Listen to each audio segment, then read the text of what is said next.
Olá. Nessa sessão se falará um pouco mais sobre a questão das póleis, principalmente a questão historiográfica. A caracterização das póleis será deixada para uma outra sessão.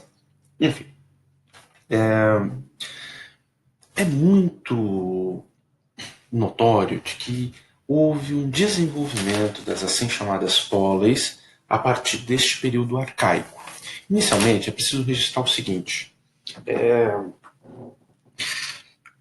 os primeiros a fazerem registro desse tipo de aparecimento foram, por exemplo, Homero e Hesíodo. Né? Homero teria sido, então, desta ilha de Quios, né? Onde teria se desenvolvido inicialmente uma das primeiras formas de governo democrático, e por conta disso nós evidenciamos nos escritos homéricos propriamente da Ilíada e da Odisseia, né, ou atribuídos a essa personagem chamada Homero, da Ilíada e da Odisseia, algumas diferenças e algumas pontuações a respeito de como funcionava o sistema político grego, político no sentido de polis. Primeiro, a mobilização política e a mobilização militar ocorriam juntos. Quando Agamenon, por exemplo, que seria na narrativa mítica o rei entre os reis, né, o Anax da sociedade, enfim, grega, atribuída à sociedade micênica por Homero, né? Então Homero fazendo uma referência ao chamado Idade do Ouro. Quando Agamenon toma algumas decisões de cunho político, ele precisa convocar uma assembleia ou um conselho. Há uma diferença entre os dois. E também quando ele assume medidas de caráter militar, também essas duas instituições são convocadas. Enfim, o que é uma assembleia? Né? Uma assembleia parece ser um espaço em que o chefe precisa mais da ajuda legitimadora do demos, do povo. Né? Então, ela não era uma coisa extraordinária, mas estabelecia-se sempre em momentos críticos. Como existiam frequentemente esses momentos críticos, né, quase de ruptura política, ela não era algo extraordinário, mas ela era convocada para manter, para estabelecer essa legitimidade do chefe em relação ao seu povo. Né? Havia também assembleias que eram simplesmente correias de transmissão do poder, ou seja, eram formas de pôr em aplicação as ideias do chefe ou do rei, mas ideias que já tinham sido pré-estabelecidas por esse chefe ou por esse rei. Né? Da mesma forma, falei do conselho. O conselho parecia ser apenas uma atitude bulêutica, né? Ou seja, uma atitude de consulta popular, mas que não tinha esse caráter mais ligado à legitimidade do chefe, da legitimidade do rei. Né? Então, é isso que nós constatamos, de maneira geral, da leitura de Odisseia e de Ilíada. Né? Homero diz mais sobre o século VIII do que propriamente sobre a sociedade micênica. Né? O questionamento da autoridade de Zeus na Ilíada, por exemplo, é feito por um dos deuses, o Poseidon. Né? O Poseidon fala o seguinte: olha, Zeus, você é meu irmão, tanto quanto Hades, por exemplo, e eu sou tão importante quanto você. Então, na Ilíada mesmo, há um questionamento sobre essa proeminência de Zeus. Zeus, a todo momento na Ilíada, acaba por ter que reforçar o seu domínio, reforçar a sua autoridade sobre os outros deuses, que não necessariamente sempre reconhecem Zeus como esse deus entre os deuses. Né? Zeus vai assumir essa postura um pouco depois, mas nesse escrito do século VIII a.C., há bastante questionamento dessa postura de Zeus. Há também questionamentos da autoridade de Agamenon. Né? O próprio Aquiles, a história da Ilíada é a história da ira de Aquiles contra a tomada por parte do Agamenon de sua concubina, a concubina de Aquiles. Né? Então, enfim, os questionamentos da autoridade de Agamenon, os questionamentos da autoridade de Zeus, e há uma grande correlação, no caso da Ilíada, entre as assembleias convocadas pelos deuses e as assembleias convocadas pelos homens, podem implicar uma discussão típica do século VIII sobre a perda da credibilidade real e a ascensão, inclusive, das novas autoridades ligadas aos oligarcas. Isso eu vou discutir depois. O que separa o rei homérico do anax micênico, né, daquele rei micênico que é o maior entre os seus pares, tudo, é que o anax micênico não parece ter o seu poder ligado a um interesse comum. Um exemplo, Aquiles e Agamenon quase põem a empreitada grega a perder em nome de interesses pessoais. Né? A vitória do que eram em Homero, eles não eram chamados de gregos em Homero, eles eram chamados ou de aqueus, ou de dânaos, ou de argivos. Então, quando ele se refere aos gregos, ele se refere a esses três grupos, podem ser três grupos distintos, ou três formas de se referirem aos gregos, mas é mais provável que sejam três grupos distintos, né? Os aqueus, os dânaos e os argivos.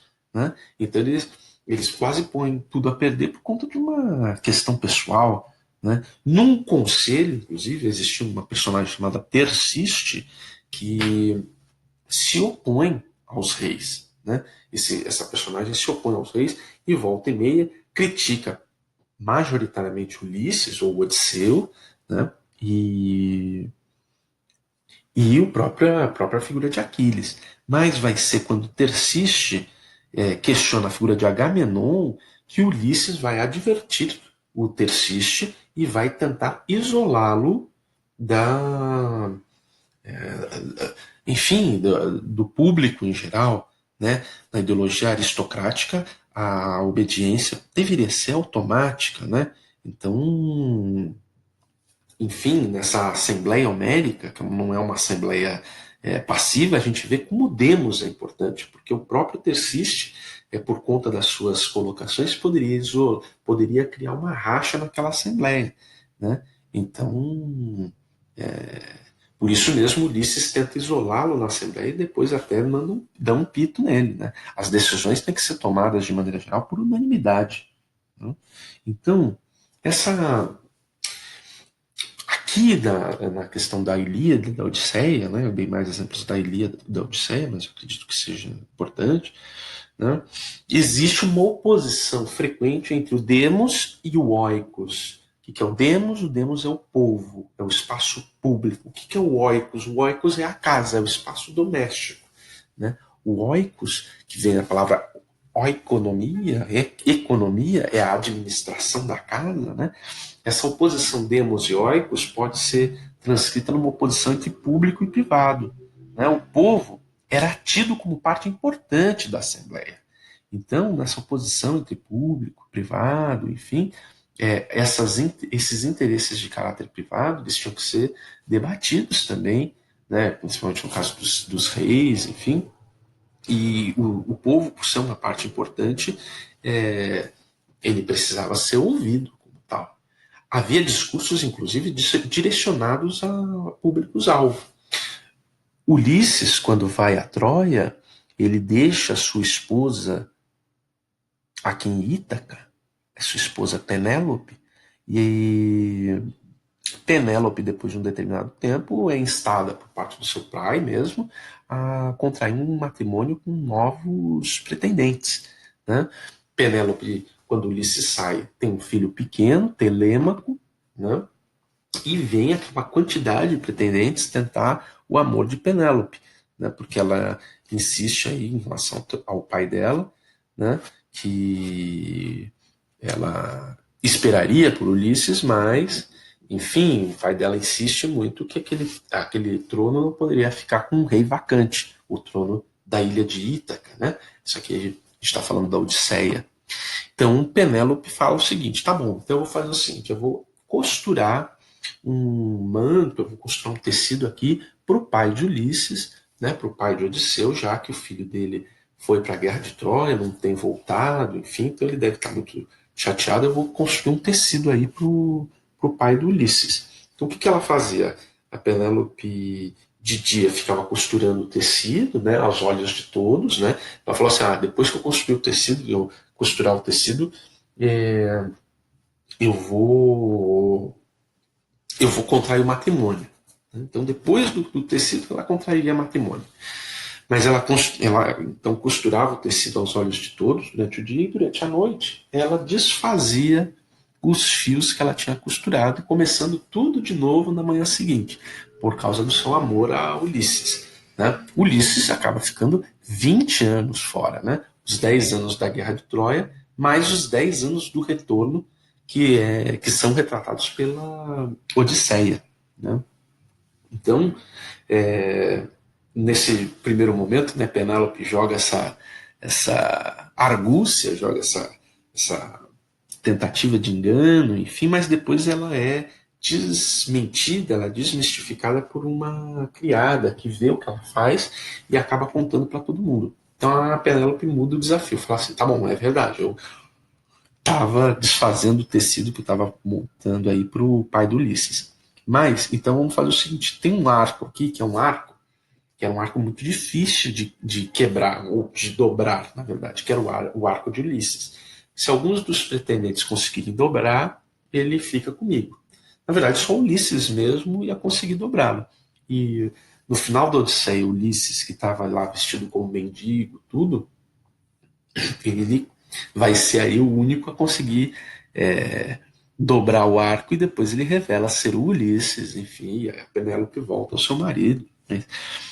Isso eu estou falando por quê? Porque houve discursos, inclusive, dentro de uma assembleia que foi organizada lá em Ítaca, que foram direcionados a um público-alvo específico, os pretendentes de Penélope.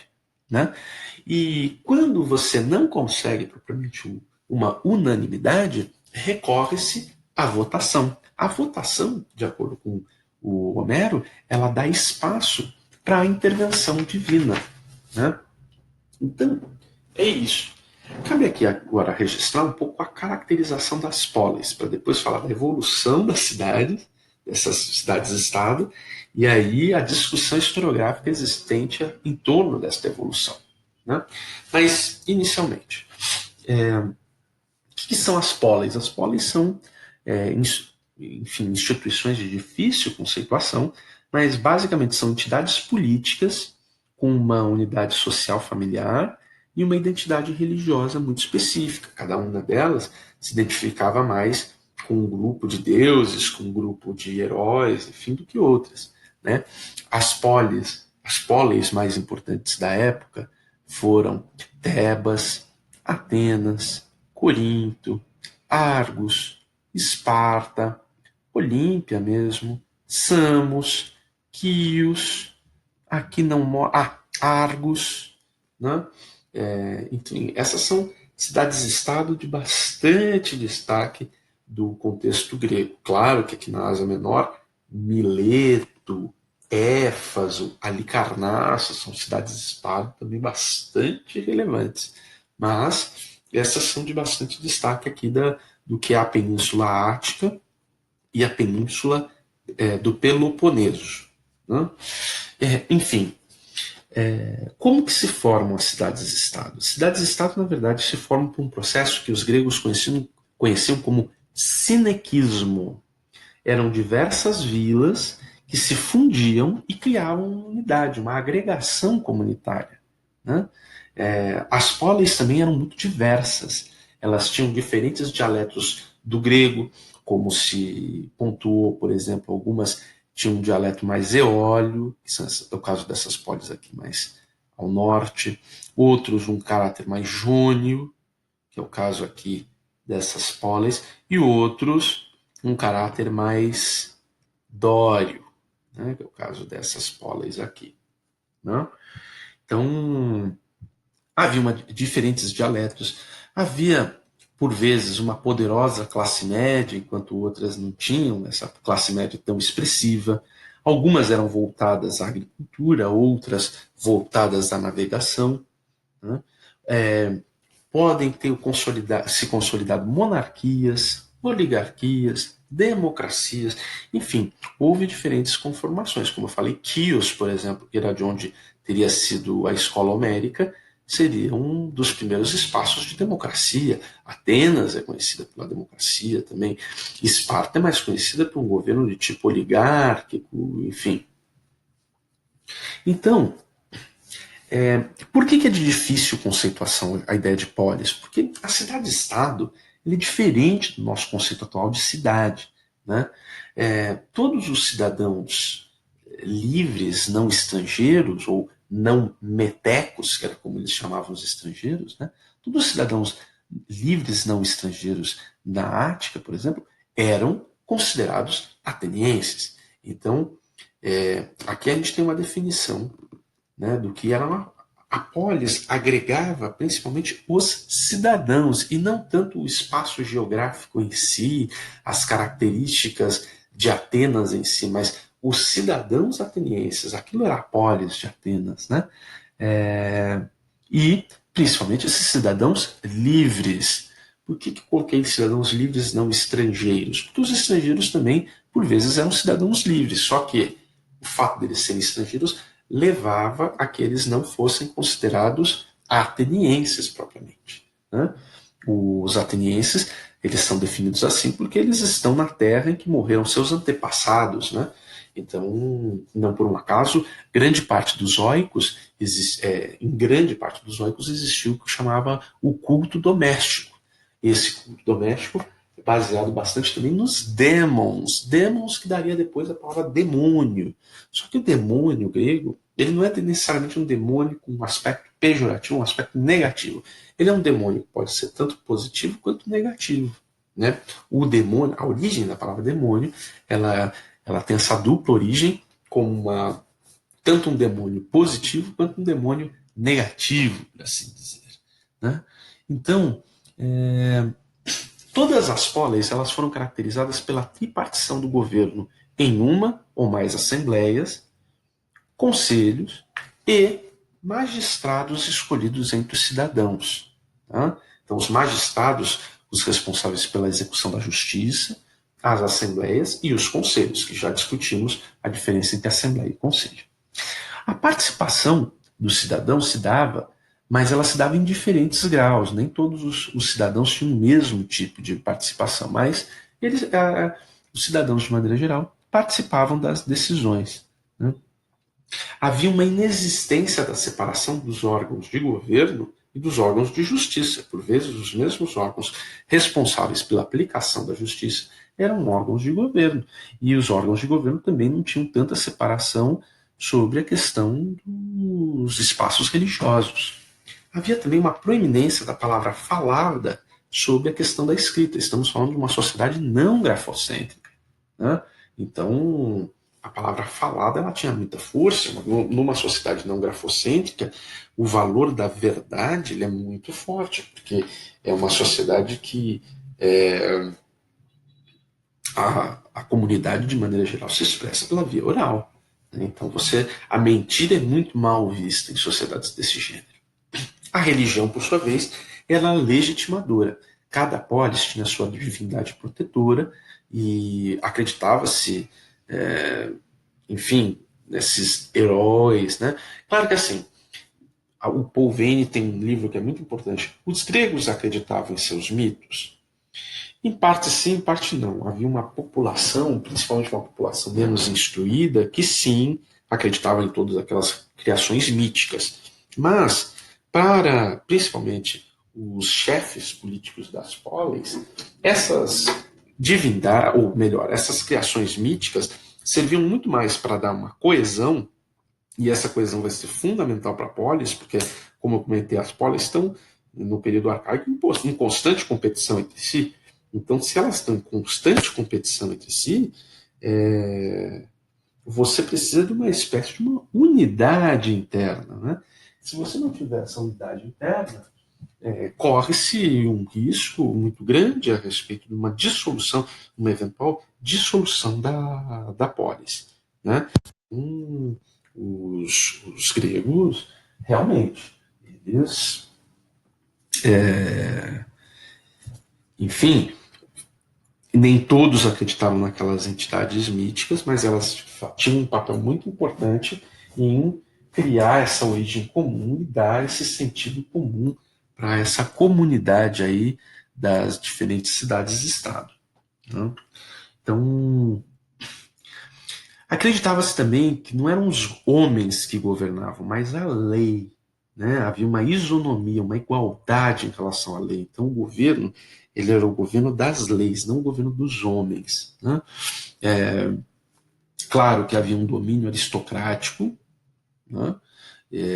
Principalmente esse domínio aristocrático sobre os outros civis se dava via escravidão por dívidas. Né?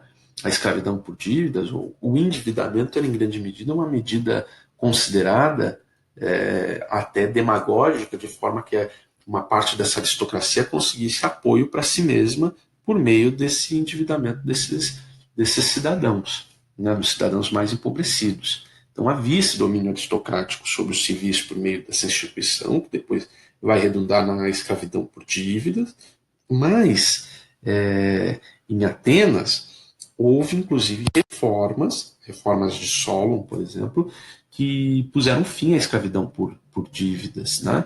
E principalmente a escravidão por dívidas de outros atenienses, para justamente se conformar essa unidade necessária para o conflito com outras póleis. Né? Então, entre atenienses, aquilo não foi para frente, digamos assim, a partir de Solon.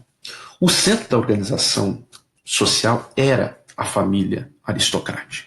Essa família aristocrática que se julgava descender de um herói ou de um deus, né? Então, essas famílias aristocráticas que reivindicavam a sua origem de um herói e de um deus. Né? Por isso mesmo, a definição aqui se dá muito pelo âmbito do genos. Genos seria o quê? Seria a origem. Né? Muito tempo depois, no século XVIII e XIX, começou a se associar gêneros como se fosse raça ou como se fosse etnia, e a gente vai ver que etnes também existia, mas gêneros, na verdade, eles não tinham essa concepção biologicista de raça, biologicista de uma genética, enfim. Então, o gênero seria de onde tal pessoa era originária. Né? Então, essas famílias aristocráticas que julgavam descender de um herói ou de um deus, enfim, é que consolidaram esses gêneros. O gêneros parece ter sido apenas aristocrático, né? Sem qualquer forma de propriedade coletiva, enfim, porque durante um tempo se acreditou que existia a ideia de clã, né? Dessas ideias dos clãs. O problema é que não se evidencia, por exemplo, nos registros homéricos, nos registros de Hesíodo, enfim, não se registram propriamente esse desenvolvimento de uma sociedade com propriedade coletiva da terra, com uma organização clânica de famílias, enfim. Então parece que os genos eram realmente apenas de origem aristocrática. Né? O gênero seria um núcleo em torno do qual se organizavam oikos, uma casa real, né? Uma casa de um nobre. E então esse núcleo era um núcleo em torno do qual se articulavam as pessoas que estavam ligadas a esse nobre de alguma forma, né? Família, agregados, escravizados. Inclusive, a palavra família tem sua origem no romano, no latim, né, de famulus. E famulus é, em latim, escravo doméstico. Né? Então, como se colocou, os oicos seriam os espaços que têm esse núcleo, né, em torno do qual se articulavam pessoas, a família, os agregados, por vezes escravizados, que eram considerados pessoas, por vezes não, né? Como a gente falou, como a gente tratará, os escravizados às vezes são tratados como bens móveis, né? E bens. Então, oikos tem a conjugação das pessoas dos bens. Né? Fora dos oicos, existiam, por exemplo, os demiurgos, que ofereciam seus trabalhos. São trabalhadores da comunidade que gozavam até de certo prestígio, mas não de tantos prestígios assim, né? E dependendo do que o demiurgo fazia, ele não gozava de tantos prestígios. Existiam, além disso, né, além dos demiurgos fora dos oicos, os camponeses sem terras, chamados tétes, e os pequenos proprietários de terras. Né? Mas a polis era mais a comunidade dos indivíduos, né, do que, como se colocou, sua configuração topográfica em acrópole, ágora, cora, né, que é o território rural. Então, aqui a gente tem uma caracterização. Nós temos que uma polis é a conformação de diversos oicos, né? Mas a polis se define muito mais pelos indivíduos que moram nela, né? E não tanto por aqueles espaços públicos ou por a sua conformação topográfica. E aí, como eu falei, existiria a assim colocada acrópole. A acrópole é o espaço em que se tomam as decisões, enfim. A ágora é uma espécie de um mercado, mas também um espaço em que circulam ideias, enfim. E a cora, Khora, que é o território rural, é o espaço do plantio, né? Mas, registrando, as polis, elas não se formaram em toda a Grécia. Houve estados que de fato se aglutinaram em torno de núcleos mais urbanizados, como é o caso, por exemplo, de Atenas, né? Ou até, digamos, Corinto, Esparta, Mileto, né? Realmente se organizaram como polis, se organizaram em torno de núcleos urbanizados. Mas houve outros espaços apenas articulados em espaços rurais, como a Tessália, a Acádia, que não foram consideradas propriamente polis. Né? A Tessália e a Acádia, elas eram espaços muito mais ruralizados e sem esse núcleo urbano central. Né? De maneira geral, os estados que passaram por transformações estruturais modernizantes, de maneira geral, foram polis. Né? O caso de Mileto, o caso de Atenas, enfim, a gente viu uma sucessão, né? A gente verá, inclusive, a sucessão em Atenas dos reis até a democracia, enfim. E os que mantiveram estruturas oligárquicas e estruturas muito mais retrógradas costumavam ser polis, poderiam ser polis, como é o caso de Esparta, por exemplo, que estruturou uma cidade-estado mais oligárquica, digamos assim, mas poderiam ser também etnés, né? Que são esses espaços, as etnés são esses espaços propriamente que têm uma unidade territorial mais ampla, né? Como é o caso de Atenas, por exemplo, ela tem uma unidade territorial mais ampla, mas Atenas é uma polis. A etné é uma unidade territorial mais ampla, só que não tem o núcleo urbano. Então não é uma polis, né? Então é uma etné. Enfim, a cunhagem de moedas foi um elemento extraído das articulações com a Lídia, aqui na Ásia Menor, né? E nessa articulação com a Lídia, elas podem ter aparecido inicialmente como forma de afirmação da soberania das polis. Então, cada polis tinha a sua moeda. Cada polis tinha a sua moeda. E essa cunhagem de moedas afirmava essa soberania. A urbanização maior, crescente, e a divisão crescente também de trabalho, enfim, que vai se incrementando a partir do período arcaico, marcam uma modernização nesse processo. Né? A colônia, né, além propriamente dessa modernização, de um aumento propriamente populacional, as cidades-estado passam a fundar colônias em outros espaços, principalmente as colônias da Magna Grécia, as colônias aqui do Mar Negro, do Ponto Eusino. Né? Essas colônias, de maneira geral, elas eram conhecidas como apoiquia. Né? A colônia grega típica, a apoiquia, era uma cidade-estado também. Era uma cidade-estado independente, fundada por uma metrópole que enviava um guia fundador, né, o Oikistes, né, esse personagem que é o Oikistes, Oikistes, e financiava propriamente, né, a cidade-estado. Então, digamos, Atenas quer fundar uma colônia. Ela manda esse guia fundador para também liberar um pouquinho da população ateniense, né, dada a quantidade muito expressiva dessa população. Então, ela enviava esse guia fundador e enviava também uma expedição, toda uma expedição que vai ser financiada pela própria polis. Né? Isso vai se intensificar no contexto da colonização arcaica. Né? Normalmente se buscava o quê? Uma planície litorânea, fértil, né, que se permitisse a vida, né, e que a terra fosse bastante, que fosse muito boa. Né? Essa terra depois seria dividida entre os primeiros colonos. A colonização seria então uma solução para a crise agrária encontrada, né? Uma solução encontrada num contexto de aumento populacional. Então, ela foi uma solução para essa crise agrária, mas, enfim, a colonização era para você liberar um pouco a população. Mas é claro que outros elementos também foram levados em consideração, como, por exemplo, a colonização também se deu para um melhor aprovisionamento de metais e por conta da localização estratégica que algumas das póleis tinham, como as póleis, por exemplo, aqui no Mar Negro. Né? Além disso tudo, né, e para concluir essa parte, existiam associações que englobavam um certo número de póleis, né, uma quantidade de póleis. Então as póleis poderiam se associar entre si. Né?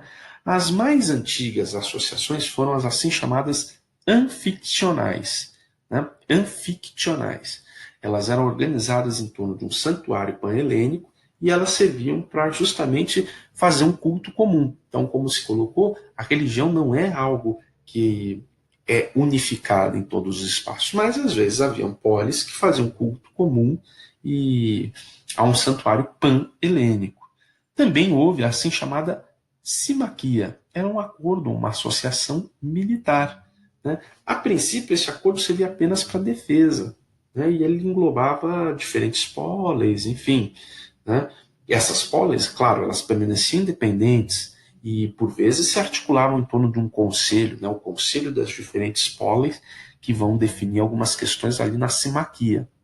Mas depois serviu inclusive como espaços para ataque, como foi o caso da Liga do Peloponeso, né? Ou da Liga de Delos, organizada por Atenas, mas essas duas mais ligadas ao período clássico. E com isso encerramos esse primeiro momento, essa primeira discussão sobre as polis.